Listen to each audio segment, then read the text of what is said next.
Okay जी, page number 4 already हमने page number 3 तक इनको कवर कर लिया, तो ये पेज नंबर 4 का पहला एमसीक्यूज हम जो है वो रीड करने लगे। What types of resources is most likely to be shared common resource in a computer network. जब भी कंप्यूटर नेटवर्क की बात हो और कोई भी रिसोर्स शेयरिंग की बात हो ना, आपने सबसे पहले प्रिंटर लगाना होता है, क्योंकि सबसे ज़्यादा एक नेटवर्क के अंदर जो रिसोर्स जो डिवाइस शेयर की जाती है मल्टीपल डिवाइसेस के दरमियान, तो वो सिंगल एक प्रिंटर होता है, जिसे एक प्रिंटर लगाते हैं और बाकी 10 हैं, 15 हैं, 20 डिवाइसेस, 20 कंप्यूटर उसके साथ अटैच हुए हैं, वो तमाम के तमाम एक ही प्रिंटर को यूज़ करेंगे। तो हमेशा याद रखें, जब भी कंप्यूटर नेटवर्क में किसी एक कॉमन रिसोर्स की बात हो रही है तो वो प्रिंटर ही होता है। The next is which device is required for the internet connection. Internet को कनेक्ट करना है तो आपको मोडेम की ज़रूरत होती है। मोडेम एक ऐसी डिवाइस होती है जो कि मॉड्यूलेशन और डीमॉड्यूलेशन दोनों के काम करती है, ठीक है। और इसका मतलब ये होता है कि सेंडिंग साइड पे मोडेम जो है वो मॉड्यूलेशन करा होगा और रिसीविंग साइड पे उसी मैसेज को, उसी पैकेट्स को वो डीमॉड्यूलेट कर रहा होता है, ठीक है। एनालॉग टू डिजिटल और डिजिटल टू एनालॉग कन्वर्जन को बोलते हैं मॉडुलस एंड मॉड्यूलेशन, ठीक है। और ये कौन करता है? मोडेम करता है। और मोडेम को इसके साथ साथ मॉड्यूलेटर और डीमॉड्यूलेटर भी बोलते हैं। तो ये सारी बातें ना आपने दिमाग में रखनी है। अच्छा जी, इसके ऊपर एक एमसीक्यूज है, जॉयस्टिक। जॉयस्टिक क्या होता है? ये एक तरह का जो है वो स्टिक टाइप होती है। लेट्स से कि ये लाइन लगी हुई है, इसके ऊपर मैं यूं करके राउंड बना दूं और उसके ऊपर एक स्टिक बना दूं, ठीक है। तो इस स्टिक को जहाँ इसकी एग्जांपल ऐसे होती है, जैसे आपने देखा है जब कार को ड्राइव किया जाता है तो ड्राइवर के पाँव के सामने ना एक तरह की स्टिक होती है, वो उसको कभी इधर हिलाता है, कभी इधर हिलाता है, कभी इधर। इसी तरह की एक स्टिक होती है जो कि जो है वो मूव करती है, और जहाँ जहाँ वो स्टिक मूव करेगी तो जो गेम का प्लेयर होता है वो उसी तरह से मूव करता है। और इसके ऊपर कुछ बटन्स होते हैं, लाइक फायर करने का, बम ब्लास्ट का और जंप करने का बटन। तो इस तरह से जॉयस्टिक एक डिवाइस है जो कि गेम प्लेइंग के लिए इस्तेमाल की जाती है।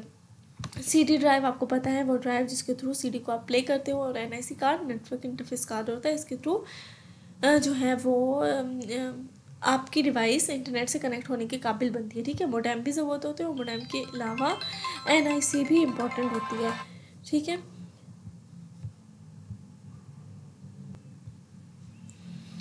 ओके जी, नेक्स्ट एमसीक्यूज जो हमारा है, what is the light pen. Light pen क्या होता है? तो जहाँ भी लाइट की बात आती है तो वो ऑप्टिकल लगाना होता है, ठीक है। ऑप्टिकल इनपुट डिवाइस होती है। लाइट पेन बोले या ऑप्टिकल इनपुट डिवाइस बोले, एक ही बात है। यूनिवेक, यूनिवेक का मतलब यूनिवर्सल। तो ये यहाँ तक हो गया यूनिवर्सल, UNIV तक यूनिवर्सल, यूनी वी तक, ठीक है। और ए है ऑटोमेटिक और सी है कंप्यूटर, यूनिवर्सल ऑटोमेटिक कंप्यूटर।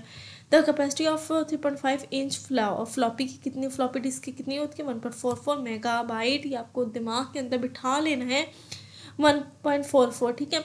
अच्छा, यहाँ पे गीगाबाइट आप नहीं लिखा सकते, आपने हमेशा याद रखना 1.44 मेगाबाइट की कैपेसिटी होती है एक फ्लॉपी डिस्क की, ठीक है। MICR स्टैंड फॉर, अगर आपने बेसिक कंप्यूटर की MCQ सीरीज़ देखी हो तो वहाँ पे मैंने ये इन डिटेल आपको बताया था, और उसके अंदर हमारे पास ऑप्शन था सी का, तो वहाँ आंसर था करेक्ट, और मैंने आपको पूरा बता दिया था, सिखा दिया था, इसीलिए कि पूरा भी कभी कभी पूछा जा सकता है।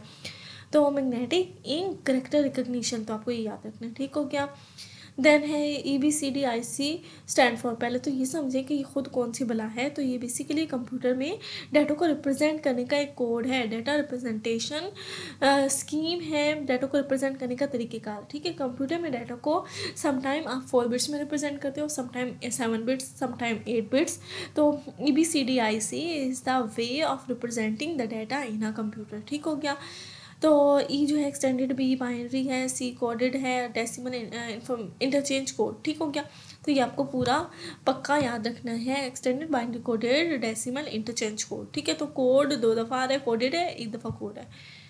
नेक्स्ट है जी, which of the following is a part of a central processing unit. तो सेंट्रल प्रोसेसिंग यूनिट में प्रिंटर आ सकता है, never, keyboard no, mouse no. तो CPU की बात जब आएगी ना तो आपने 3 चीज़ों का याद रखना होता है, अर्थमेटिक एंड लॉजिक यूनिट एक हो गया, दूसरा आपने याद रखना कंट्रोल यूनिट, और तीसरी चीज़ आपने याद रखनी होती है मेमोरी। ये 3 चीज़ें CPU का पार्ट होती हैं। तो मैंने आपको एक के बजाय तीनों बता दी हैं। अर्थमेटिक का मतलब होता है जमा, माइनस, तकसीम, ज़रब। ये 4 चीज़ें किसके अंदर होती हैं? अर्थमेटिक के अंदर। और लॉजिक का मतलब होता है, लॉजिक यूनिट के अंदर आता है less than equal to, less than equal to, इसको ऐसे पढ़ लेते हैं, less than and greater than, ठीक है, ये 2 हो गए। फिर equal to and not equal to 4 हो गए। फिर होता है less than and equal to, वो मैथ में हम ऐसे साइन यूज़ करते हैं ना कि हमने ये मैं आपको यूँ करके बनाया और उसके साथ ये नीचे लाइन लगा दी, ठीक है। और इसी तरह से greater than and equal to ये साइन जो है वो लॉजिक यूनिट के अंदर आते हैं। और सिंपल इसको एक लफ्ज़ में याद रखेंगे तो याद रखें कि लॉजिक के अंदर कंपैरिजन होता है, वो ग्रेटर देन हो, लेस देन हो, इक्वल हो, नॉट इक्वल हो, कंपैरिजन के लिए होता है। CAD stand for CAD computer aided design होता है, तो आपको उसको याद रखना है कि कंप्यूटर एडेड डिज़ाइन इसकी राइट एब्रिविएशन है। ओके जी, जंक ईमेल जो होती हैं वो स्पैम होती हैं, तो आपको ये भी याद रखना है कि जंक ईमेल को हम स्पैम कहते हैं। ये चीज़ें ना आपने इतनी ज़्यादा बार रिगरस प्रैक्टिस करनी है ना कि जैसे ये ऑप्शन आए ना आपके सामने तो आप फ़ौरन से इसका आंसर लगा सकें। और वो रिगरस प्रैक्टिस आपकी कैसे होगी, जब आप बार बार इन ऑप्शंस को प्रैक्टिस करेंगे। एक तरीका ये है कि इस वेबसाइट पर जाके बार बार प्रैक्टिस कर लें। Apart from this, if you are not a person जो बार बार रीडिंग करे, तो आप इस वीडियो को भी 2-3 दफ़ा अगर सुन लेंगे तो बार बार सुनने से आपके माइंड में चीज़ पक्की हो जाएगी, तो वो भी आपके लिए हेल्पफुल होगी। तो 4